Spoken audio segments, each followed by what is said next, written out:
तो क्या जिनकी सैलरी कम है, कम इनकम पे एक बड़ा वेल्थ बनाना पॉसिबल है? जी हाँ दोस्तों, हमारे देश में मैक्सिमम जो लोग हैं उनकी जो आय है वो कम होती है, मतलब बहुत ही लोअर होती है। 10,000 20,000 करके सैलरी है, इनकम है।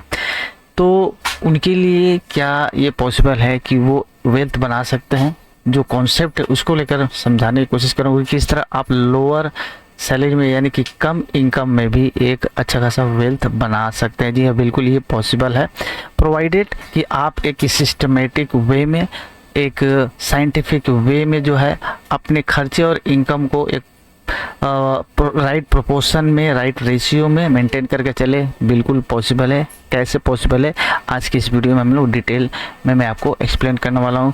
लास्ट तक जरूर देखिएगा। छोटी सी वीडियो बहुत ही ज़्यादा इन्फॉर्मेटिव आपके लिए होने वाली है। सबसे बड़ा जो ट्रैप होता है कॉमन मैन के लिए, जो लोअर क्लास से बिलोंग करते हैं, कि भैया वेल्थ बनाने के लिए इनकम हाई होना चाहिए, बहुत ज़्यादा आपका सैलरी होना चाहिए और हाई इनकम होना चाहिए, तभी जाकर आप वेल्थ बना सकते हैं। सबसे बड़ा ये मिथ्या यही है जिसको आपको तोड़ना है अपने मन में साइकोलॉजिकली। वो है भैया कि आप जो वेल्थ बना सकते हैं, ज़रूरी नहीं है कि एवरी टाइम आपके पास ज़्यादा पैसा हो तभी आपका वेल्थ बनेगा। वेल्थ बनता है, it's all about not what you earn, जो आप कमाते हैं उससे नहीं होता है। It's about what you keep and what you multiply in coming future. जो आप बचाते हैं और उसे फ्यूचर में कैसे मल्टीप्लाई कर पाते हैं, इट्स ऑल अबाउट दैट। ये प्रैक्टिस से हम वेल्थ बना सकते हैं, इवन दो आपका लोअर अगर इनकम है तो, कम सैलरी है तब भी। सबसे पहला चीज़, इम्पोर्टेंट चीज़ ये ध्यान दीजिएगा कि अभी आज के डेट में अगर आप कम कमाते हैं या जो भी आपका इनकम है, सबसे पहले नॉर्मली लोग सोचते हैं भैया कि हमारा जो पैसा मंथली आएगा, सैलरी क्रेडिट हुआ, जो हर का जो फिक्स्ड इनकम है, करंट आपका रिकरिंग हो गया, आपका जो फिक्स इनकम है, जो घर का भाड़ा हो गया, EMI वगैरह हो गया, जो भी आपका फिक्स एक्सपेंसेस, उसको लेस करके अगर कुछ बचता है उसको हम लोग क्या करते हैं, सेव करते हैं, इन्वेस्ट करते हैं। ये साइकोलॉजिकल और माइंडसेट है अभी का। यही पे सबसे बड़ा कारण है कि वेल्थ लोग नहीं बना पाते, पैसा जुगाड़ नहीं कर पाते। अभी आपको जो मेन फार्मूला यूज़ करना है वो ये नहीं रहेगा कि आपका income minus expense equal to जो बचेगा वो सेविंग या फिर इन्वेस्टमेंट होगा। अभी आपको मान लीजिए जो भी आप कमा रहे हैं, इवन जो भी आपका सैलरी है मंथली में, सबसे पहले वो जैसे क्रेडिट होता है आप उसमें से अपना इन्वेस्टमेंट हटा दीजिए, सेविंग उसमें से पहले माइनस कर दीजिए। अब ये सेविंग कितना है ये पहले से आपको वर्किंग कर लेना पड़ेगा कि भैया मेरा फ्यूचर प्लान इतना है। अपने फ्यूचर प्लान आप जानते हैं कि मेरा फ्यूचर में हम 2 साल में ये चाहते हैं, घर चाहते हैं, या 5 साल में अपना एक प्लॉट चाहते हैं या गाड़ी चाहते हैं, जो भी उसके अनुसार आप एक वर्किंग कर ले कि हमको इतना पैसा लगेगा उस समय, उसको आप डिवाइड करके आपको मंथली कितना, ईयरली कितना सेव करना है वो आप मंथली बेसिस पे निकाल लीजिए, क्योंकि मंथली आपका सैलरी और इनकम आने वाला है। तो वो मंथली आपका फिक्स रहेगा कि भैया हमको हर मंथ में इतना सेव करना है, तभी जाकर मेरा ये मल्टीप्लाई होकर ओवर द पीरियड में जो मेरा टारगेट है वो अचीव होगा। तो जैसे भी आपका इनकम आता है उसमें से आपने जो वर्किंग करके निकाला है इन्वेस्टमेंट, वो माइनस कर दीजिए। उसके बाद जो बचेगा वो रहेगा आपका एक्सपेंस का एरिया। अब उसमें आप अपने एक्सपेंस को, अपने डे टू डे लाइफ को मैनेज करिए। आपको थोड़ा सा वहाँ पे आपको कॉस्ट कटिंग करके ही अपना जो है वेल्थ क्रिएट कर पाएंगे आप। अब ये इन्वेस्टमेंट आपको पहले से वर्किंग करके रख लेना, जैसे मैंने बताया। देखिए, वेल्थ बनाने के लिए अभी क्या होता है, ज़्यादातर लोग शौक के चक्कर में एक्सपेंसेस को मिनिमाइज नहीं कर पाते हैं, या एक्सपेंसेस कट करना बहुत ही ज़्यादा इंपॉर्टेंट है। वहाँ पे आपको एक साइकोलॉजिकल जो भी इफेक्ट है, जो आगे मैं फ्यूचर में अभी आने वाले वीडियो में आगे डिस्कस करूँगा, वो चीज़ को आपको माइंडसेट करके अपने एक्सपेंसेस को मिनिमाइज करना होगा। अपने जो आपने का फ्यूचर का जो टारगेट है उसके हिसाब से आप इन्वेस्टमेंट को आपको फिक्स रखना है। कहने का मतलब, जैसे आपके पास क्रेडिट होता है सैलरी, जहाँ से भी सैलरी या फिर जो भी आपका मंथली आता है, आपका जो ऐसा कर लीजिए, आप सेपरेट इन्वेस्टमेंट का एक एरिया बना लीजिए, सेपरेट अकाउंट कर लीजिए, या सेपरेट ऐसा जगह बना लीजिए जो आपके पैसा जैसे ही आता है इंस्टेंटली जिस दिन आया उसी दिन वो ऑटो स्वैप कर लीजिए, या फिर आप ईसीएस कर लीजिए बैंक अकाउंट में। जैसे आपका अगर ऑनलाइन आता है, पैसा आता है, सैलरी मान लीजिए ऑनलाइन क्रेडिट होता है, आप ईसीएस वगैरह कर सकते हैं। ईसीएस करने से क्या, जैसे ही आएगा इतना तारीख आपको फिक्स है भाई सैलरी आएगा, 1-2 दिन बाद वहाँ पे ईसीएस डेट लगा दीजिए कि जहाँ भी आप आरडी कर रहे हैं, वहाँ पे एफडी कर रहे हैं, या म्यूचुअल फंड में एसआईपी वगैरह जो भी कर रहे हैं, वहाँ पे ऑटोमेटिक वो ईसीएस हो जाए, पैसा कट जाए। आपको आँख से दिखेगा, हाथ में पैसा आएगा तो ही खर्चा होता है, ये भी एक बात है। फिजिकली आपके हाथ में नहीं रहेगा।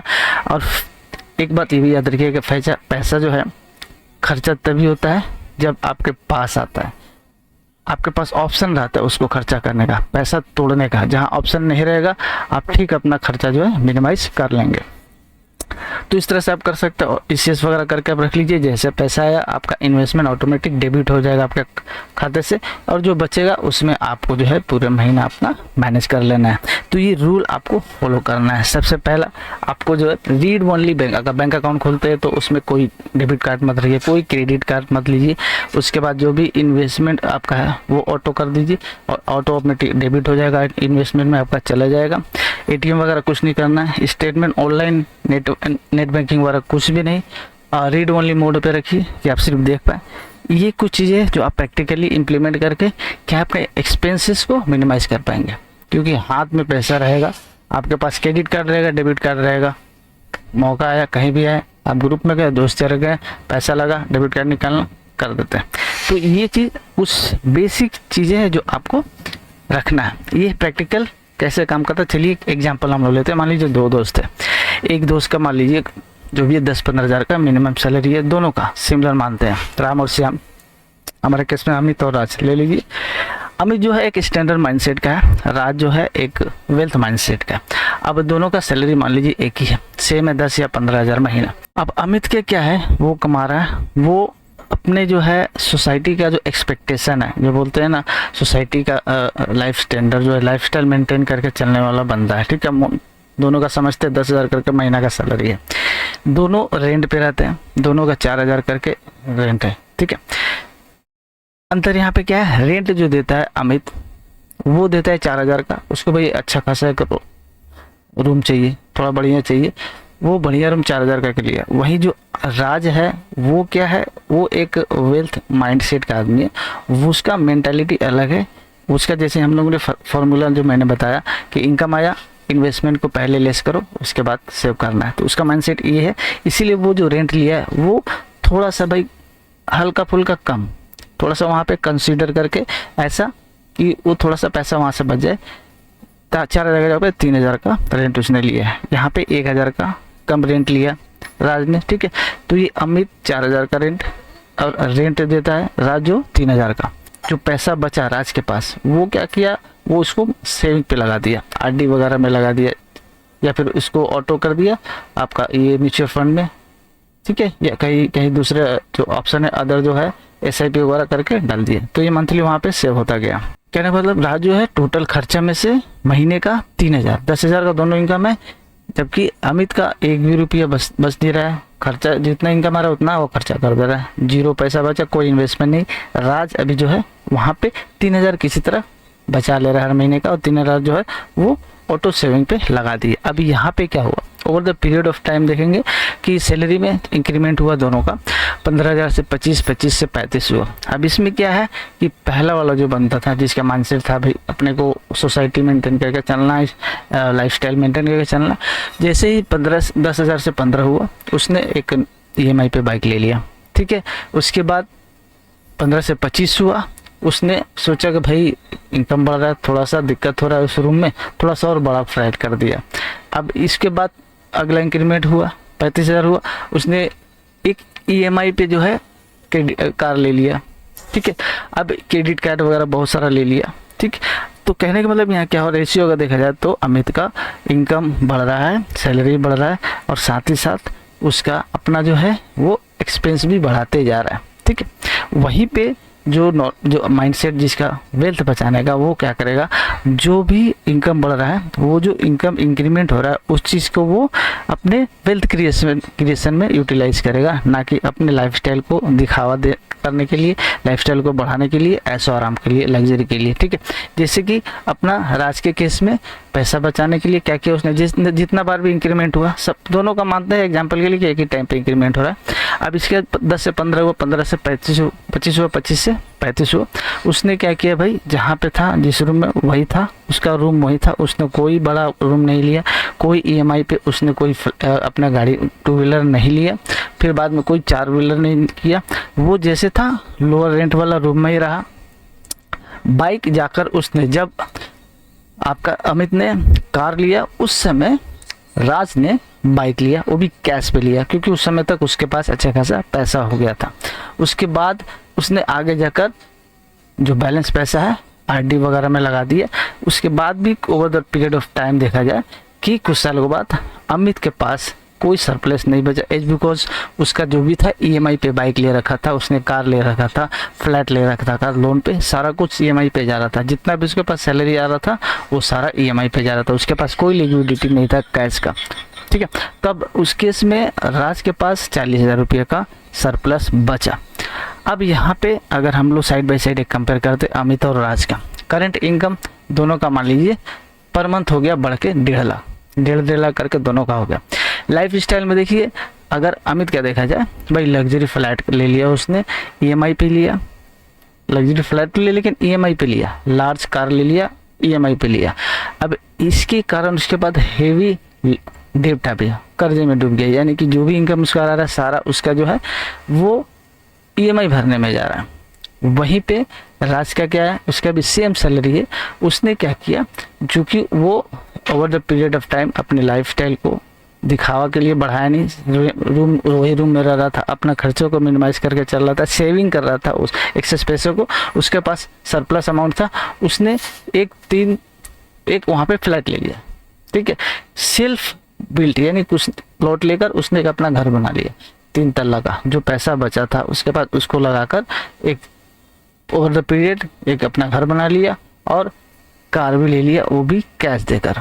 नेट एसेट के मामले में देखें, लिक्विडिटी 0 है अमित के पास, क्योंकि जितना भी कमाई आ रहा है सारा कुछ जा रहा है लोन भरने, भाई ईएमआई जा रहा है हर चीज़ का, गाड़ी का ईएमआई, घर का ईएमआई, तो लिक्विडिटी कैश का कुछ भी नहीं है अमित के पास। राज के पास अभी भी जो है जो इन्वेस्टमेंट है म्यूचुअल फंड का और अदर्स मिलाकर उसके पास 2 करोड़ का जो प्रॉपर्टी है, राज के पास अभी भी बहुत से मैसी लिक्विड है, बिकॉज उसके पास इन्वेस्टमेंट बढ़ा हुआ। अमित के पास कोई यहाँ पे इमरजेंसी फंड का नहीं है, क्योंकि सारा कुछ वो लोन पे लिया हुआ है, वो क्रेडिट कार्ड पे हर चीज़ के लिए भी डिपेंड है। स्ट्रेस लेवल के मामले में चूँकि सारा कुछ ईएमआई वगैरह चल रहा है, ईएमआई का इतना खर्चा वगैरह हो गया कि खर्चा के दबाव के कारण स्ट्रेस में रहता है अमित। राज वहीं पे फाइनेंशियली पूरा ब्लूप्रिंट बना रखा है और फाइनेंशियली फ्री फील कर रहा है आज के डेट में। तो उसके बाद ये तो हो गया एक स्टेज जहाँ पे दोनों का अपने फाइनेंशियली डिपेंडेंट होकर दोनों को अपने अपने जो इन्वेस्टमेंट माइंडसेट को लेकर, अब कुछ समय बाद चूँकि और आगे बढ़ना है अपने लाइफ में, तो 9 to 5 का जो जॉब है उसको छोड़कर जो एक्स्ट्रा टाइम बचता है उस टाइम को जो है राज ने यूटिलाइज किया। क्या नाम है, इसको फ्यूचर में भी अगर आप बढ़ाना चाहें तो देखिए 9 to 5 जो सैलरी जो आप काम करते हो उसके लिए सैलरी मिलता है, आप जो टाइम बच रहा है उसको यूटिलाइज कीजिए नया कोई चीज़ सीखने में, नया स्किल सीखने में, और उस स्किल को आप अपग्रेड करते रहिए। अब जैसे राज ने सेम किया, 9 to 5 काम करने के बाद जो उसके पास समय बचा वो सोच रहा था कि भाई और कैसे इसको हम लोग यूटिलाइज करके अपने इन्वेस्टमेंट को बढ़ाया जाए, ठीक है, क्योंकि उसका टारगेट बहुत बड़ा था, उसको अचीव करना था। तो उसने अपने पार्ट टाइम में नया स्किल सीखा, कुछ भी नया स्किल सीखा, मान लीजिए उसने फ्रीलांसिंग का काम, यूट्यूब वगैरह देखे फ्रीलांसिंग का काम सीखा। उसके बाद धीरे धीरे वो काम शुरू किया, स्टार्टिंग में दिक्कत हुई, नहीं कुछ मिला, धीरे धीरे आस्ते आस्ते उसका पार्ट टाइम से भी कुछ इनकम जनरेट होने लगा। उसके बाद 1 साल बाद उसका क्या हुआ, काम बढ़ गया फ्रीलांसिंग वाला भी, तो उसने देखा कि दिक्कत हो रही है दोनों मेंटेन करने में, उसने 1-2 बंदा रख लिया। अब उन बंदे से देकर अपना जो है पार्ट टाइम वाला काम फ्रीलांसिंग का करवा रहा है, अपना जो फिक्स टाइम का जो जॉब कर रहा है ऑफिस का वो अलग से कर रहा है। अब इसमें क्या है, उसका पार्ट टाइम का भी इनकम अच्छा खासा आने लगा। तो ओवर द पीरियड जो मल्टीप्लाई होता जा रहा है वेल्थ, राज का, वही अमित का है। कोई उसने स्पेयर टाइम में कोई एक्स्ट्रा चीज़ नहीं करी, कोई उसका एक्स्ट्रा इनकम अभी भी नहीं है, उसका अभी भी सारा कुछ जो है क्रेडिट पे है, ईएमआई वगैरह भर रहा है और डेप्ट के अंदर में है। तो ये आपके ऊपर डिपेंड करता है कि आप अपने जो टाइम को यूटिलाइज करके, अपने खर्चे को मिनिमाइज करके, अपने इन्वेस्टमेंट टारगेट को फिक्स करके, इनकम से उसको पहले एडजस्ट करके, फिर खर्चा को अपना मॉडिफाई करके आप जो चाहें मिनिमम से मिनिमम जो भी आपका इनकम है उस पर भी आप एक अच्छा खासा लमसम वेल्थ बना सकते हैं। That's for sure. यहाँ पे लोग ज़्यादातर क्या कर सोसाइटी ट्रैप में फंस जाते हैं भाई, दिखावा के लिए कि भाई अगर इतना इनकम है तो भाई हमको इतना लेवल का ही गाड़ी चाहिए, ये मॉडल का चाहिए, इस इतना साइज़ का अपने को फ्लैट चाहिए। तो ये दिखावे वाला लाइफस्टाइल में ना जाकर अपने को जो है अपना टारगेट देखना है कि फाइनेंशियल टारगेट क्या है, उसी के बेसिस पे इन्वेस्टमेंट को प्रायोरिटी देकर अपने खर्चे को मिनिमाइज करके फ्यूचर में आगे बढ़ना चाहिए। तभी जाके आपका जो है फाइनेंशियली आप फ्री हो पाएंगे, आपका जो है कॉर्पस आप अपना बना पाएंगे। तो दोस्तों इस छोटी सी वीडियो में मैंने कोशिश किया कि किस तरह आप लोअर इनकम के साथ भी अपना एक अच्छा खासा वेल्थ बना सकते हैं, बशर्ते आप डिसिप्लिन के साथ फॉर्मूला लगाकर आप अपने माइंडसेट को फाइनेंशियली जो एक डिसिप्लिन है जिसके आप अपने वेल्थ को इंक्रीज करें, इन्वेस्टमेंट को बढ़ाते हुए आप अपने टारगेट को अचीव कर सकते हैं और अपना अच्छा खासा वेल्थ और कॉर्पस बना सकते हैं। वीडियो अगर अच्छी लगी तो एक लाइक ज़रूर करिएगा, कहीं से भी आपके लिए इन्फॉर्मेटिव लगी तो ज़्यादा शेयर करिए और ऐसी वीडियो पाने के लिए हमारे चैनल से बने रहिए, सब्सक्राइब करके बेल आइकन कॉल पर सेट करिए ताकि आने वाले वीडियो का नोटिफिकेशन आपको मिलता रहे। चलिए मिलते हैं अगले वीडियो में, तब तक के लिए थैंक्स फॉर वॉचिंग।